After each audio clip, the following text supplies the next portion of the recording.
Well, forgive the problem of the lighting. That's the least of our problems. Let's talk about our real three fundamental problems in life right now. We have a problem on each of the three main levels of our brain. We have a problem on the cortex, on the information processing level of our brain. That's a crisis of epistemology. It's a crisis of knowing. We have so much attention, siphoning, drama, and information online that we don't even know what's real or what's not real anymore. We don't know what to believe about our political leaders. We don't know what to believe from other people online who we meet. We don't know what's real or what's not real anymore. We have a crisis of epistemology. We also have a crisis on the middle level of our brain, in our limbic system. We have a crisis of social fragmentation. As we're overloaded and overwhelmed with the tsunami of information from the internet, from our phones, from artificial intelligence, there's just too much noise. And as we just sit back, pull back, pause, and try to process it all and figure out how the hell are we supposed to respond, we pay attention to less. We have to. We respond less. We can't handle it all. And we socially disconnect from each other more. And we end up with a crisis of social fragmentation and a crisis of lack of belonging. A crisis of belonging in our limbic system. We don't know where we belong. We don't know what to believe. We don't know what to think. We don't know who we need to belong with. We don't know what our tribe is. We have weaker romantic relationships, weaker family relationships, weaker friendships. So we have a crisis in our limbic system. And we have a crisis of a will to live or exist, and a crisis in a desire to help other people continue to live and exist. There's greater and greater apathy about our own demise or seeing other people die for whatever reason, disease, war, whatever. We're just too overwhelmed on the brainstem level with an excess of humanity. It feels like there are too many of us on the planet. And that may or may not be true. That goes back to our crisis of epistemology. Do we really know if there are too many people on the planet? Maybe there are, maybe there are not. But there are too many people hitting our eyes and ears with information. Too many videos online, we can never watch them all. Too many people clamoring for attention of one kind or another. We can never respond to all of them. We can never understand all of them. There just feels like there's too much humanity.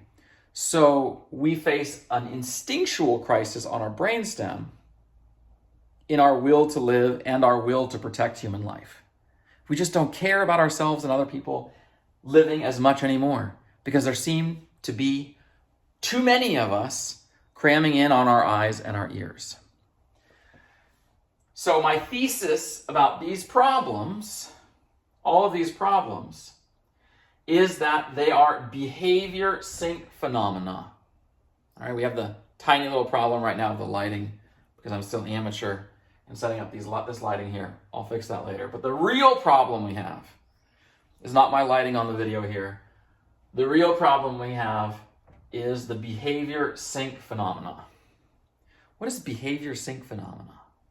Okay, when our behavior deteriorates for living functional, healthy, productive lives in love and in work, when that behavior deteriorates, the quality of behavior is said to be sinking. It's said to be deteriorating. It's going down. And that was called, in the scientific community, the behavior sync phenomena that they observed in rat utopia studies. So they created these rat super cities where they had a whole bunch of rats together in a little rat village where they all had room for their own luxury nests, like luxury homes for rats. They all had the best food available for rats, high quality food, not trashy food. They had fresh water, they had sanitation, they had everything they could possibly need in rat utopia. But there were lots of them, tons of them, in a small space.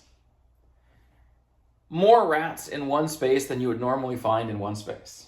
All their physical needs met, but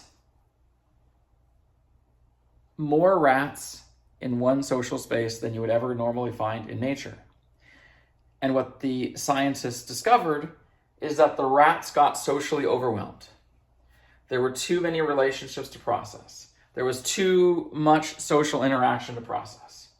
So most of the rats, what we see, what we see with other mammals, we're seeing with humans now too, that these studies show that when mammals like rats and humans are overstimulated socially, we either become more apathetic, that's the majority of us, we become more disengaged, we have a hard time motivating ourselves, we don't know what to do, we waste a lot of time scrolling, we struggle with motivation. And the rats also, in this study, many of them just became less interested in life.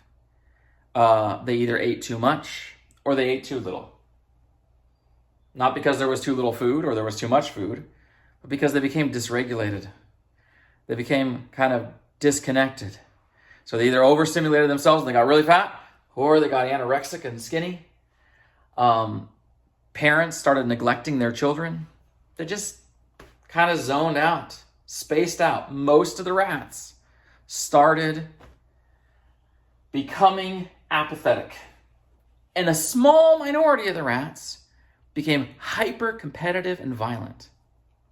Started attacking other rats, biting other rats, killing other rats. And a very small minority even started becoming cannibalistic, eating other rats. Not because they didn't have enough food, but because the overstimulation triggered hostilities in some of the hyper-competitive rats so that they started killing other rats and eating them. All right? Usually not eating them, usually just violence. But, a small minority will turn cannibalistic also. And we see that in the world with humans when there's too much social pressure for some reason or another. There are more and more instances of violence and war and chaos that we hear about.